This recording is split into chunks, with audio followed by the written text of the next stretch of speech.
Ce Kelly est vert, il a 80 ans et plus personne ne veut de lui. Apparemment, il date de 1945 et viendrait de la première série fabriquée chez Hermès. Sauf qu'aujourd'hui, quand un sac comme celui-ci est fatigué, il est souvent abandonné et plus porté.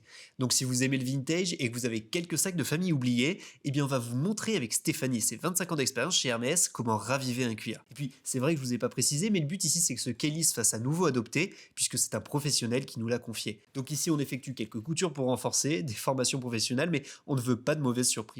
Ensuite, avec du papier de verre, on s'occupe des tranches. L'astuce, c'est le grain. Et pour vous dire, le mieux, c'est que votre papier de verre soit déjà très entamé. Ensuite, après avoir remis un peu de couleur, on vient avec un bloc de cire d'abeille lisser les tranches. Et là, vous pouvez vous abonner si vous le voulez.